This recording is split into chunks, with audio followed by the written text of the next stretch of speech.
찬송가 198장으로 찬송하시겠습니다. 198장 찬송입니다.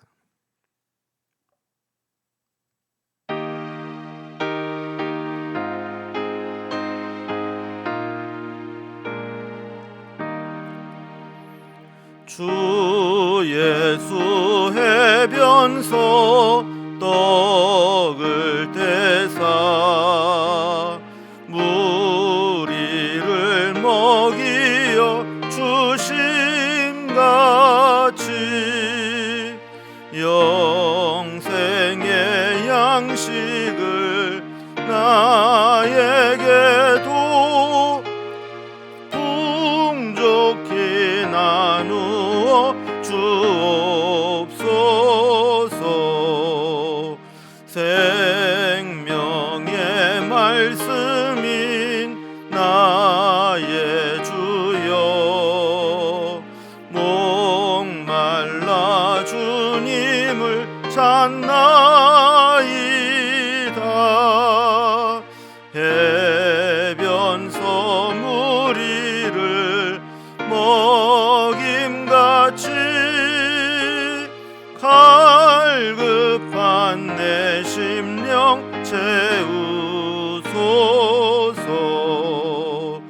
내 주여 진리의 말씀으로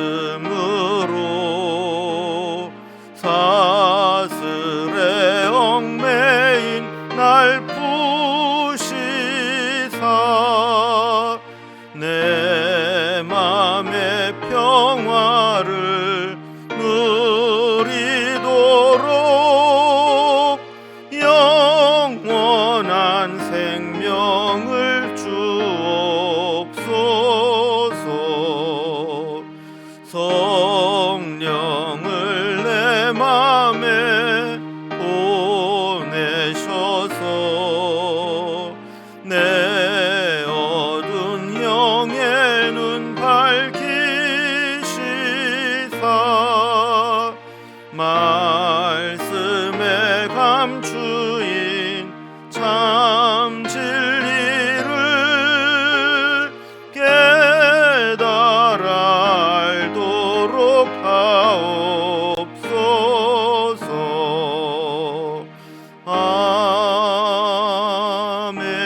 아멘. 아멘. 오늘 함께 나눌 하나님 말씀은 구약성경 출애굽기 25장 23절에서 마지막 절 40절까지 말씀입니다. 출애굽기 25장 23절에서 40절까지 말씀을 제가 봉독하겠습니다. 너는 조각목으로 상을 만들되 길이는 2규빗, 너비는 1규빗, 높이는 1규빗 반이 되게 하고 순금으로 싸고 주위에 금테를 두르고 그 주위에 손바닥 넓이만한 턱을 만들고 그 턱 주위에 금으로 테를 만들고 그것을 위하여 금고리 넷을 만들어 그 네 발 위 네 모퉁이에 달되 턱 곁에 붙이라. 이는 상을 맬 채를 꿰을 것이며 또 조각목으로 그 채를 만들고 금으로 싸라. 상으로 이것을 맬 것이니라. 너는 대접과 숟가락과 병과 붓는 잔을 만들되 순금으로 만들며 상 위에 진설병을 두어 항상 내 앞에 있게 할지니라. 너는 순금으로 등잔대를 쳐 만들되 그 밑판과 줄기와 잔과 꽃받침과 꽃을 한 덩이로 연결하고 가지 6을 등잔대 곁에서 나오게 하되 다른 3가지는 이쪽으로 나오고 다른 3가지는 저쪽으로 나오게 하며 이쪽 가지에 살구꽃 형상의 잔 셋과 꽃받침과 꽃이 있게 하고 저쪽 가지에도 살구꽃 형상의 잔 셋과 꽃받침과 꽃이 있게 하여 등잔대에서 나온 가지 6을 갖게 할지며 등잔대 줄기에는 살구꽃 형상의 잔 넷과 꽃받침과 꽃이 있게 하고 등잔대에서 나온 가지 6을 위하여 꽃받침이 있게 하되 2가지 아래에 한 꽃받침이 있어 줄기와 연결하며 또 2가지 아래에 한 꽃받침이 있어 줄기와 연결하며 또 두 가지 아래 한 꽃받침이 있어 줄기와 연결하게 하고 그 꽃받침과 가지를 줄기와 연결하여 전부를 순금으로 쳐 만들고 등잔 7을 만들어 그 위에 두어 앞을 비추게 하며 그 불 집게와 불 똥 그릇도 순금으로 만들지니 등잔대와 이 모든 기구를 순금 한 달란트로 만들되 너는 삼가 이 산에서 내게 보인 양식대로 할지니라. 아멘. 네, 우리가 이제 앞으로 당분간 이제 출애굽기 말씀을 살펴보는데 아마 다루기 제일 힘들고 이해하기 읽어도 잘 이해가 안 되는 그런 힘든 부분을 우리가 보게 됩니다. 그래서 24장 이제 12절부터 이제 32장까지는 이제 성막을 만드는 이제 규정을 모세를 시내산으로 불러서 하나님이 보여주시고 말씀하시게 되는데 이것을 이제 모세가 이제 글로 풀어서 적어놓다 보니까 읽어도 잘 이해하기가 힘들고 재미도 없고 그래서 성경을 읽으면서 빨리 건너뛰고 싶은 유혹을 받는 부분이기도 합니다. 게다가 이제 금송아지 사건 이후에 35장부터 40장까지는 똑같은 내용이 또 반복됩니다. 지금 우리가 살펴보는 부분이 모세가 하나님께 이러이러한 규례를 받았다라는 내용이라면 35장 이후는 그 규례대로 이렇게 똑같이 만들었다 하는 그 내용이 반복되면서 이거 이해도 안 되는 거 또 읽어야 되나 하는 이제 충동을 받게 되는 것이죠. 그래서 오늘은 이제 특별히 그 성소 안에 있는 이제 진설병과 등잔대에 대한 규례인데 그냥 글로 읽으면 이해가 잘 안 되기 때문에 전체적인 그림을 좀 살펴보면서 우리 함께 좀 설명을 드려보려고 합니다. 먼저 이 전체적인 이 개관으로 성막의 그림과 이 평면도를 볼 텐데 지금 이제 보시는 그림을 보면 이제 광야에서 이제 이스라엘 백성들이 동서남북으로 진을 치고 생활을 하게 됩니다. 그리고 그 가운데 중심에 성막을 세우게 되죠. 그들이 가고 있는 그 광야 길 중에 밖에 이렇게 울타리를 치게 되면 그 안이 성막이 되게 됩니다. 그리고 그 안에 들어가면 이제 물두멍과 번제단이 있게 되죠. 제일 먼저 보이는 게 번제단이고 성소에 들어가기 전에 물두멍이 있고 그것을 조금 더 들어가면 또 새로운 건물 같은 것들이 있게 되는데 이 천막으로 된 이 공간이 나오게 됩니다. 이 공간은 안에 이제 성소와 지성소로 구분이 되죠. 그래서 성막을 이제 평면도로 지금 이렇게 보고 계시는데 동서남북 방향이 나오게 됩니다. 일반적으로 보는 대로 동쪽이 오른쪽이고 오른쪽 동쪽에 이제 문이 있어서 문을 통과해서 들어오게 되면 번제단 물두멍이 나오고 천막이 나오는데 이것이 성소와 지성소가 된다 그랬습니다. 어제 새벽에는 이 성소 안에 들어가면 이 지성소가 있는데 그 지성소 안에 모시게 될 법궤와 또 그 법궤를 덮는 이제 속죄소에 대해서 살펴보았고 오늘은 그 성소 안에 있는 것 중에 이 두 가지 진설병과 또 금 등잔대를 살펴보게 됩니다. 자, 성소 안에 이렇게 딱 들어가게 되면 이제 오른쪽 그러니까 이제 북쪽이 되겠죠. 이 북쪽 방향 오른쪽에는 이제 진설병을 넣는 떡상이 있고 마주보고 왼쪽 남쪽에는 금으로 된 등잔대가 놓여 있게 됩니다. 성소 내부를 이제 그림으로 이렇게 보게 되면 이렇게 오른쪽에는 등대, 또 왼쪽에는 등대, 그리고 오른쪽에는 진설병 떡상, 그리고 지성소로 들어가는 이제 휘장 앞에는 향단 이제 이런 것들이 놓여 있게 되는 것을 보게 됩니다. 오늘 본문에서는 23절에서 30절까지에는 이렇게 진설병 상에 대한 규례가 나오게 되어 있고 31절에서 40절까지는 등잔대와 여기에 놓여 있는 기구들에 대해서 이렇게 말씀해 주는 내용으로 되어 있습니다. 자, 먼저 첫 번째로 진설병 상에 대한 규례입니다. 성소 안에 딱 문을 열고 들어가면 그 속에 이제 진설병 떡상이 놓여 있게 되는데 이 오른쪽에 있는 이 떡상을 보게 됩니다.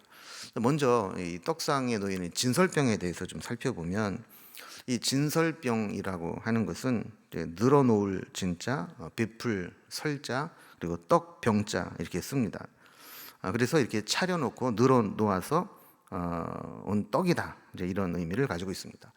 그래서 히브리어로는 이것을 레헴 파님이라고 불러서 얼굴의 떡, 얼굴에 보이게끔 놓은 떡이라 이런 뜻이고, 영어로는 쇼 브레드, 보여주기 위한 떡이다, 이제 이런 겁니다. 그러니까 이 떡은 먹는 용도가 아니고, 1차적으로 먹는 용도가 아니고 이스라엘 백성들의 얼굴을 하나님께 보여드리듯이 이 떡을 하나님의 성소에 놓아 드림으로써 진설해 놓은 떡이다, 이런 의미입니다. 오늘 말씀은 이 진설병을 차려놓는 이 테이블, 상을 만들라는 내용입니다. 진설병 상의 그림을 보면서 좀 설명을 드리겠습니다. 이 그림을 보시면서 설명을 잘 따라 보시면 좋을 것 같아요. 23절에 보면 조각목으로 상을 만들라 하셨는데, 크기가 길이가 2규빗, 너비가 1규빗, 높이는 1규빗 반이 되게 하라, 이런 규모로 만들라 그랬고, 24절에는 그것을 순금으로 싸고 주위에 금태로 두르게 했습니다. 또 25절에 보면 여기에 손바닥만한 턱을 만들어서 턱 주위를 금태로 두르라 그랬습니다. 그러니까 이 떡이 바깥으로 흘러나오지 않도록 이렇게 턱을 만들라는 것이죠. 그리고 26절에 보면 이 진설병을 두는 상도 네 모퉁이에 금으로 고리를 만들고 그것을 끼워 운반할 수 있는 막대기, 채를 만들라 그랬어요. 이 채는 이렇게 여기 보이는 막대기를 말하는 것이고, 막대기를 끼울 수 있는 고리를 네 방향에 만들라 그랬습니다. 나중에 이제 이것을 이동을 해야 될 때 이 꼬리에 이제 채를 끼워서, 고리에 채를 끼워서 레위인들이 그걸 옮기도록 만들어 놓은 것이죠. 그리고 그 안에 보면 대접과 숟가락과 병과 붓는 잔을 순금으로 만들어서 함께 두라, 이렇게 말씀을 했습니다. 자, 그리고 30절에 보면 상 위에 진설병을 두어서 하나님 앞에 항상 있게 하라 그랬습니다. 그러니까 하나님은 영이시기 때문에 거기에 떡을 이렇게 진설병을 올려놓는다고 해서 하나님이 그것을 잡수시는 용도는 아닙니다. 그 의미는 나중에 살펴보겠지만, 이 떡을 12개를 거기다 올려놓게 되는데 6개씩 2줄로 떡을 진설해 놓도록 했습니다.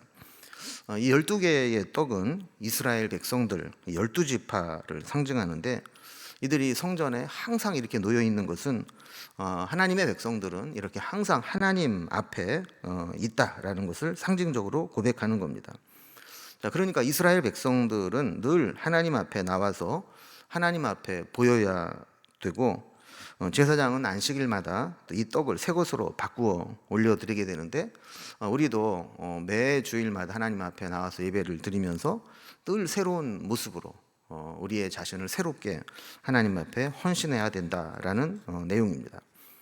신약에 오면 예수님은 우리를 위한 생명의 떡이다, 그래서 자신의 살과 피를 나누어 주시면서 우리에게 생명의 떡이 되어 주신다 그랬습니다. 그래서 이것을 이렇게 나누어 주시면서 우리가 주님의 몸이 되는 이 생명의 떡을 먹으면서 그리스도가 내 안에, 내가 그리스도 안에 서로 연합된 삶을 살게 하는 것이죠. 그래서 신약적인 의미의 이 진설병은 날마다 주님과 친밀한 교제를 나누고 주님과 함께하는 것, 이것이 바로 진설병의 현대적 의미라, 이렇게 볼 수 있습니다. 두 번째로 31절 이하에는 등잔대와 기타 거기에 필요한 기구들에 대한 규례입니다. 잠깐 말씀드린 것처럼 이제 성막 안에 딱 들어가면 오른쪽 북쪽에는 진설병을 둔 떡상이 있고, 그것과 마주보는 그것의 반대편 남쪽 왼쪽에는 등잔대를 만들어서 그 등잔대에 불을 밝혀서 성소 안이 어둡지 않도록 하게 했습니다. 성소 안에 불을 밝혀야 되는 이유는 하나님이 어두우면 활동을 못 하셔서가 아니라 우리를 위해서죠.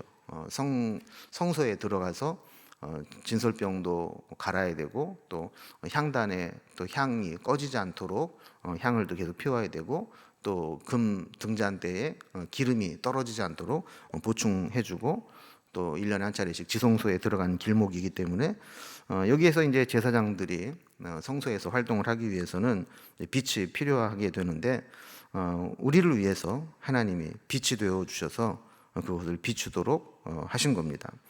그래서 우리 성소 안에 등잔대에서 비춰주시는 하나님의 빛, 그것이 있기 때문에 우리는 이 어두운 세상에서도 살아갈 수 있게 되는 것이죠. 자, 그럼 이제 금 등잔대에 대한 규례를 살펴볼 때 이거 역시 한번 그림을 보면서 설명을 드리겠습니다. 이 금 등잔대의 재질은 순금으로 만드는데 모양은 이제 살구나무 형상으로 만들라 그랬습니다. 그래서 밑에 이제 판을 만들고 거기에 줄기를 세워서 올리는데 좌우에 대칭이 되도록 가운데 중심 줄기 옆에 한쪽에 3가지씩 나오게 했죠. 그러니까 가운데 줄기와 양쪽 옆에 3가지씩 하니까 위에는 총 7개의 등잔대가 만들어지게 됩니다. 그래서 7, 이 7이라는 숫자는 우리가 성경에서 계속 나오듯이 하나님의 완전함을 상징하는 숫자이고요. 또 하나님은 우리에게 완전한 빛이 되신다라는 것을 의미하는 겁니다. 7가지 끝에는 이제 살구꽃 형상의 잔이 있고 또 꽃받침이 있고 꽃 모양으로 된 부분이 있게 만들었습니다. 여기에 기름을 채우고 거기에서 불을 붙이게 해서 빛을 비치게 했는데 이것은 서로 막 이렇게 가지가 7개니까 서로 분리했다가 나중에 조립할 수 있도록 만든 게 아니라 이것을 하나로 한 덩어리로 만들도록 했습니다. 오늘 본문에는 이 등잔대를 만드는 규례만 나오는데 나중에 보면 여기에 추가되는 것이 기름이죠. 등잔만 있어서는 빛을 낼 수가 없습니다. 그래서 이제 등잔대, 금 등잔대가 있으면 꼭 필요한 것이 거기에 이제 채우는 이제 기름인데, 이 기름은 나중에 또 살펴보도록 하고, 어쨌든 이 기름이 타면서 빛을 내게 되는 것이죠. 흔히 이제 기름은 이제 성경에서 성령을 상징합니다. 그래서 늘 성령의 임재하심이 있을 때 우리는 하나님을 알 수 있고 하나님의 말씀도 이해할 수 있게 되는 것이죠. 성령님이 우리의 어두운 심령을 밝혀주셔야 우리는 이 세상에서 하나님이 하시는 일도 볼 수 있고 하나님의 인도하심을 따라갈 수도 있게 됩니다. 성도의 삶도 그렇고 가정도 그렇고 교회도 그렇고 늘 이렇게 성령의 기름 부으심이 있어야 합니다. 성령의 임재하심이 없는 모임은 힘이 없습니다. 영적인 능력도 없고 종교적인 형식만 남게 되는 것입니다. 꺼져가는 등불에 기름을 보충하면 다시 불꽃이 일어나서 어두움을 밝게 비추는 것과 마찬가지로 우리의 삶에도 매 순간마다 성령의 기름 부으심으로 성령 충만한 삶태를 유지해야 되는 것이죠. 신약에 오면 예수님은 우리의 생명의 빛이라고 말씀합니다. 특히 요한복음에 보면 예수님 빛이라 이렇게 표현을 많이 하는데 빛이 비치는 곳에는 어둠이 물러가고 밝음이 찾아오게 되는 것과 마찬가지로 예수님을 모시고 예수님과 함께 동행하는 자는 늘 빛 가운데로 걸어가게 됩니다. 우리가 살아가는 이 세상을 보면 얼마나 혼탁하고 또 얼마나 어둡고 얼마나 복잡한지 모릅니다. 특히 이런 이 세상을 살아가면서 우리는 늘 빛이신 주님의 손을 붙잡고 주님과 함께 동행해야 되는 것이죠. 자, 마지막에 보면 38절, 39절에 불 집게와 불 동그릇도 준비하게 했습니다. 그러니까 뭐 요즘 같으면 뭐 기름에 그런 뭐 찌꺼기나 이런 것들이 많이 나오지 않지만 옛날에는 어떤 기름을 계속 보충을 해서 태우다 보면 거기에 어떤 그 찌꺼기 같은 재가 이제 남을 수 있는데 이런 것들을 재가 있다고 해서 그 등잔대를 가지고 나와서 대청소하듯이 씻고 이럴 수 없으니까 거기에 남게 되는 재를 수거할 수 있도록 불 집게와 불 동그릇도 준비하게 했다라는 겁니다. 자, 이런 것들은 전부 금으로 만드는데 이 금 등잔대를 만드는데 필요한 금의 총량이 금 1달란트라 이렇게 중량까지도 하나님이 제시해 주시는 것을 보게 됩니다. 자, 그리고 마지막에 이러한 성막의 기물들을 만들 때에는 하나님께서 모세에게 보여주시고 또 말씀해 주신 양식대로 그대로 제작하라고 말씀합니다. 우리가 하나님의 말씀을 이제 받을 때에는 그 말씀을 왜곡하거나 세상의 다른 것들과 희석시키거나 내 마음에 변질시켜서는 안 됩니다. 우리는 늘 하나님께서 우리에게 보이신 대로, 하나님께서 우리에게 주신 말씀대로 살아가는 훈련을 해야 되는 것이죠. 40절에 보면 너는 삼가 이 산에서 네게 보인 양식대로 할지니라. 그래서 이 말씀이 사실은 앞으로도 계속 반복해서 나오게 됩니다. 모세에게 하나하나 보여주시고 말씀해 주시면서 너가 지금 본 것, 이 양식 그대로 해라 라는 것이죠. 여러분, 우리도 늘 하나님 말씀을 대할 때마다 내가 복음이라, 그래서 내가 좋은 것들은 취사선택해서 듣고 내게 부담스럽고 나에게 힘든 말씀들은 외면하고 버리는 그런 것이 아니라, 하나님이 나에게 어떤 말씀을 주시든지 그 말씀을 그대로 왜곡하지 않고 변질되지 않도록 받아들이고 순종하는 것이 필요하다라는 겁니다. 자, 오늘은 이렇게 이제 성소 안에 들어가면 보이게 되는 진설병 떡과 또 그 맞은편에 있는 금 등잔대에 대해서 살펴보았습니다. 늘 우리가 하나님 앞에 서서 하나님께 하나님, 제가 오늘도 하나님 앞에 이렇게 서 있습니다. 우리가 늘 코람데오라는 말씀을 드리듯이 하나님 앞에 진설병처럼 놓여 있는 우리의 모습을 고백하면서 살아야 되고, 또 우리의 삶 속에 등잔대가 빛을 비추듯이 늘 성령의 기름 부으심으로 하나님의 빛을 받아서 혼탁한 세상, 어두운 세상을 하나님의 인도하심 받아 살아가는 우리의 삶이 될 수 있기를 주님의 이름으로 기원합니다. 기도하겠습니다.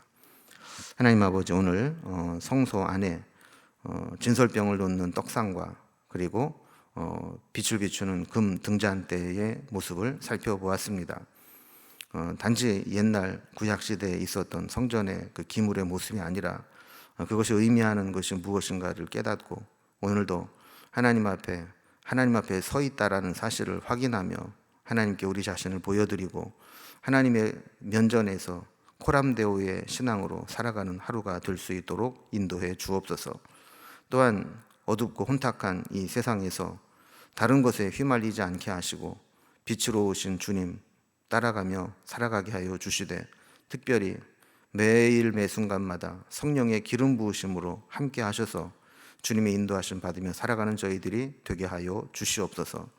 오늘도 주님 바라보며 주님과 교제하며 주님 뜻대로 살아가기를 원하오니 함께 하여 주시고, 힘들고 지치고 어려운 우리의 삶에 힘과 능력이 되어 주시옵소서.